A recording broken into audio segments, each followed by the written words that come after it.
You good?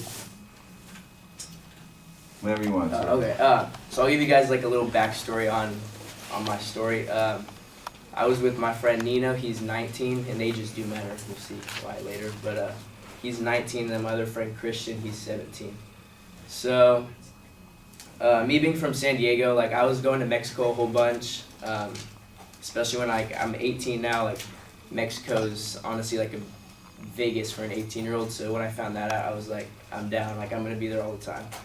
So that's what I did. But over last break we had, I was just convincing Nino and Christian to come with me. I was like, come on guys, like it's fun.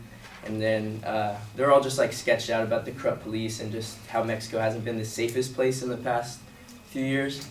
But I finally got them to come with me. Nino took his car, so we met up at Nino's house. We took his car down to TJ, and right when we got there, we went to Caliente. I'm not sure if you guys are familiar, probably not, but it's a casino. So we were playing roulette and blackjack, and then we played some sports bets as well. We're just watching our games or whatever, having a good time. Nothing went wrong there. So after probably like 3 hours there, we lost the majority of our money. And I'm like, all right, I'm trying to make like Mexico a fun time for them so they would come back. But they weren't very pleased with me there. So we left the casino, and I was like, let's go to downtown TJ. There's a whole bunch of clubs and everything, and it's a fun time. And we were gonna go to Papas and Beer. It's another club in Rosarito, but we didn't really have time for that. So we ended up at downtown TJ, and we went to a club.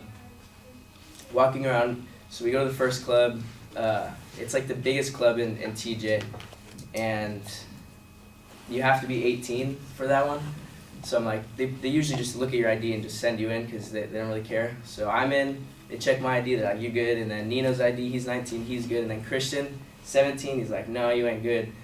And then I was like, okay, well, me and Nino aren't about to stay here. So we left, we went around the corner, and then the next club, they're like super welcoming. They're like, come on in, come on in. And I was like, all right, for sure. And so we go on in, and there's not really anyone there, just like music and whatever. So we sit down in the corner. We have a few drinks or whatever, and Nino and Christian went to the bathroom.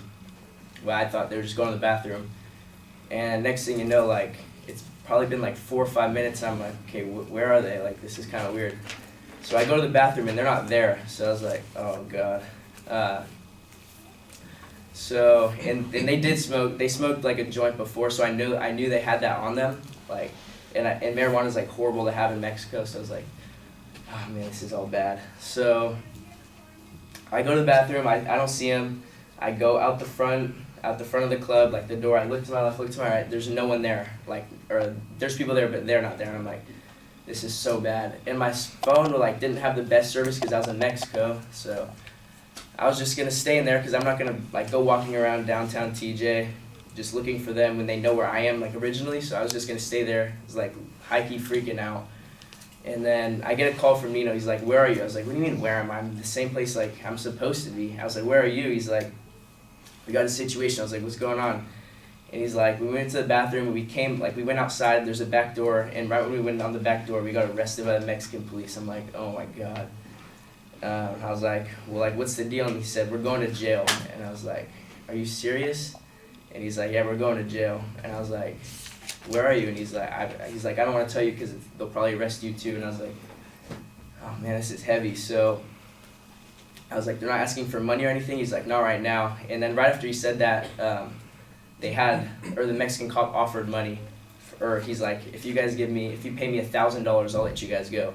And Nino tells me that on the phone. I'm like, I don't have 1,000. Like, we just lost all our money at the casino. Like, and then he lowered it to 400. So we got it to 400. I sent him 400 through PayPal or whatever it was. And then right when I'm like by the door, I didn't want to step out because I didn't want to see the Mexican police to see me like that. I'm affiliated with them. So right when I step out, like I see them sitting right there in handcuffs, and I'm like, oh my God, that's so bad. So then they walk across. They like walk right in front of the club and go to the ATM, pull out the 400, pay the cops off, and that's how that went. So that was my story in Mexico, and I don't think they'll be back anytime soon.